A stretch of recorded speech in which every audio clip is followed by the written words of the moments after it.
We're back, folks. It is day 3 of the challenge, and it is day 3 of the week after we achieved 10,000 subscribers. Thank you guys so much. I've been harping on this all week, thanking as many of you as I can find. I know some of you, this is the third thank you you've gotten, but that's how much I am thankful of your subscription to this channel and your support over the brief time that we have been alive. We're approaching 2 million views. We've already passed 10,000 subscribers, and it's thanks to all of you, your great word of mouth advertising on my behalf, and just your attendance in these events. So thank you so much. There is a special tool that I've been showing you guys all week as well. If you want to say super thanks, you can use this button right here along with all these other things that you have. This is just a way that you can say thank you with a small micro donation to the channel, which helps us keep everything free and flowing for you, and there'll be more content to come. So use that if you like. It is not a requirement, as always. I want you guys to learn bridge, not necessarily have to pay a lot for it, and that's what this channel is here for. But if you want to do that, that is much appreciated. But let's jump in, guys. Take a look at this auction. First of all, we're in 2 spades. The opponents bid nothing, and here we are with this hand that has the ugliest spades of all time. And I left you off with a pretty good question that I know you guys were probably asking already anyway. The question is, do we draw trump in these situations? And the answer is absolutely yes, right? We have 8 trumps between us. This is why we play in fits. And it's because when these suits are even bad, the number we have is going to produce most of the tricks in the suit, and also is going to be able to take away the opponent's cards almost always when we have 8 of them. Now, this could be really bad. If one player has 5, we're in a lot of trouble, right? But here, with normal distributions of these suits, we're going to see these suits breaking even pretty frequently. Here, we're getting a nice free finesse in diamonds. We'll take it. We'll win this jack in our hand. And notice, I'm not trumping in the shorthand, right? I have shortness in hearts, but I have that shortness duplicated in my own hand. So the only thing I would want to trump in this hand is hearts, and I don't need to. So I draw trump, right? And here I am, 2 of spades. Boom. We're hoping to see an honor or 2 crash together, either now or on the next trick. They've gotten off to a terrific switch, unfortunately, for us. All right, take a look. They get off to the suit that we might have been able to pitch a loser on, unfortunately.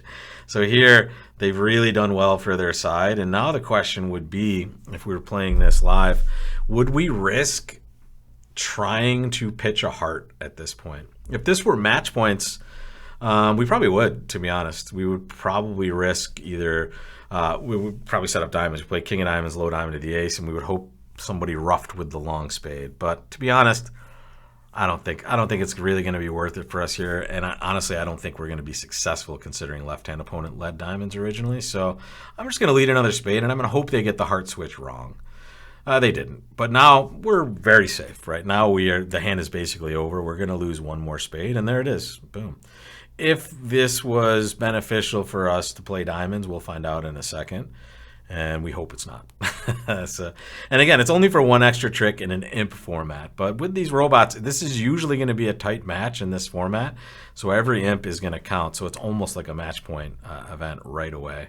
And it looks like, no, it looks like they're going to rough before we get to clear diamonds. So they'll rough the 3rd diamond to our right.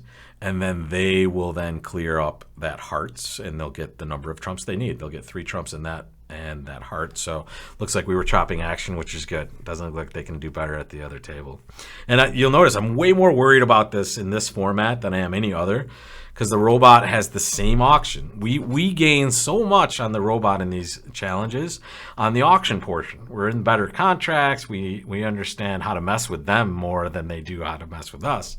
But in the declared play, it's kind of back to even Steven, or even they're a little bit ahead. In this auction, no more information here. 1 club, all pass. Man, we wish we found a heart fit. We wish partner stretched a bit of heart. They're supposed to. With this shortness, and I hate to critique the robot's bidding, but I'm going to. This is why we're ahead when we get to bid. We would have bid a heart and found a heart fit on this hand. We might have gotten too high, but darn, I mean, I think we could make 4 hearts on this hand if things are laying relatively safely, right? If we get this club suit under control, I mean, yeah, we could make a whole bunch of tricks. But alas, we're only in 1 club. We have to boil our stuff there. So we're seeing the king of spades lead. Let's switch to a diamond. Let's go. No, a heart. I'm going to want to win this in dummy so I can take a finesse right away. So I'm going to play the 10 of hearts. And I'm going to plunk that jack of clubs on the table. Ooh, I like that. All right. Here's how I'm counting this suit. I started with 6. That's 7, 8. 9, 10. 11, 12. Now I know there's one out there, and I know it's a winner for them, or at least I'm like 98% sure. Yeah.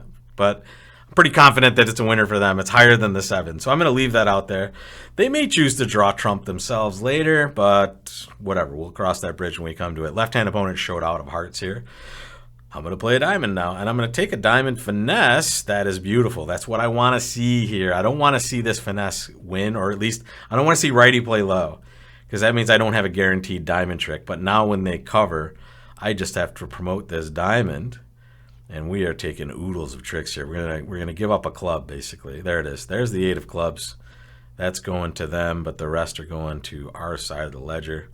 Making 4, probably just what we can make. Oh, it looks like they're getting a bad heartbreak, but the clubs are so nice here with king third on side. That might have been a really nice spot if we could have found a heart fit. So bidding wise, I would critique the robot and say North should always bid a heart when there's that short in the club suit. And now maybe they do get to play a not so unreasonable 4 heart contract, or at least 3 hearts, so depending on what the South player does. It looks like South would have an easy 4 heart bid over 1 heart response, though. Interesting hand. We can only play the contracts the robot chooses for us, and they chose 1 club there. So we're 6 boards in.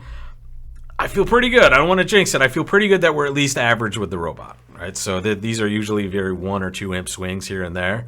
I don't feel like we've left too many tricks on the table so far. We have 4 boards left to go, and join me for those 4 boards tomorrow and Friday, where we will see the fruits of our labor. And don't forget, guys, thank you once again for those 10,000 subscribers, and make sure to check out that super thanks if you have the desire. So thank you guys so much, and I will see you for tomorrow and Friday for the conclusion of our Just Declare week with the robots.